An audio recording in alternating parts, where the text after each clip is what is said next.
जीने की नहीं, मृत्यु की चाह रखो। है ना सब में बात? आपकी समझ में नहीं आ रही है ना? लेकिन ये समझना बहुत ज़रूरी है। जीते तो सभी हैं और सब जी रहे हैं, क्योंकि प्रभु ने सबको सबके हिसाब से सबको अपनी अपनी सांसें दे रखी हैं, और वो गिनती की सांसें दे रखी हैं, उसके हिसाब से आपको जीना तो पड़ेगा ही, और आप जिएंगे भी। ये बात आप अच्छी तरह समझते हैं, लेकिन नहीं।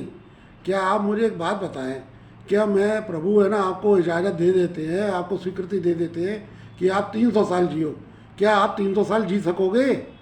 एक ही तरह की ज़िंदगी जीने के लिए 100 वर्ष ही काफ़ी होते हैं, लेकिन आप उसे भी ढंग से नहीं जी पाते हैं, तो 300 वर्ष कैसे जिएंगे?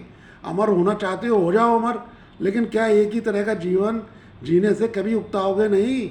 एक समय ऐसा आएगा जब ऐसा जीवन जियोगे तो मृत्यु की चाह करोगे, लोगों से पूछोगे। जब अगर ईश्वर ने तुम्हें ये वरदान दे दिया कि तुम 300 वर्ष जियो, तो क्या तुम जी पाओगे?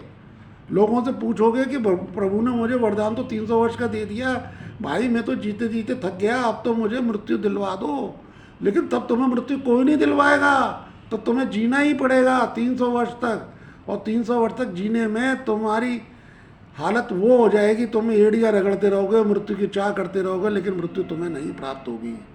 अतः मैं ये कहता हूँ, इसीलिए सबसे कहता हूँ कि आप जी तो रहे हो, लेकिन उसके साथ साथ मृत्यु की भी चाह रखो, ताकि यदि मृत्यु जब आपको लेने आए, जब आपका मृत्यु से साक्षात्कार हो, तो आपको किसी भी तरह का कोई कष्ट ना हो। आप ये कहो, बड़े आराम से ये शब्द कहें, हे मृत्यु, हे यमराज, तुम मुझे लेने आए हो, बड़ी अच्छी बात है, मैं अपना जीवन जी चुका, आइए मुझे ले जाइए, मैं जाने को तैयार हूँ, आपके संग चलने को तैयार हूँ, मैं मृत्यु का वरण करने को तैयार हूँ। तो यमराज भी चौंकेंगे, वो भी सोचेंगे कि भाई ये कैसा मानव है जो मुझसे मृत्यु की चाह कर रहा है और बड़े सहज तरीके से जाने को तैयार है। अभी तक तो ऐसा हुआ है कि मैंने जब भी किसी मनुष्य को लेने के लिए आया हूँ, जब मैंने उसे काल के पाश से बांधा है, तो वो रोने लगता है, झटपटाने लगता है, बार बार यही कहता है मुझे छोड़ दो छोड़ दो छोड़ दो। लेकिन ये तो खुद कह रहा है कि मुझे मृत्यु की चाह है, मुझे संग ले जाओ, तो वो उनके लिए बड़े अचंभे का कारण होगा।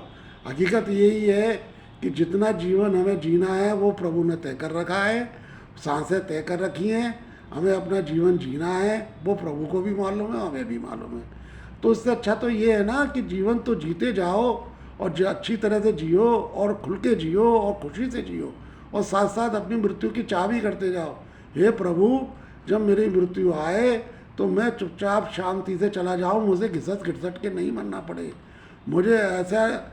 मुझे ऐसी ही कृपा करो मेरे ऊपर कि मैं मृत्यु के आने पर बिल्कुल भी विचलित ना हूँ, परेशान ना हूँ, और बहुत आसानी से, बहुत अच्छी तरीके से, शांति से मृत्यु का वरण कर मैं स्वर्ग में चला जाऊं और मुझे मोक्ष प्राप्त हो जाए।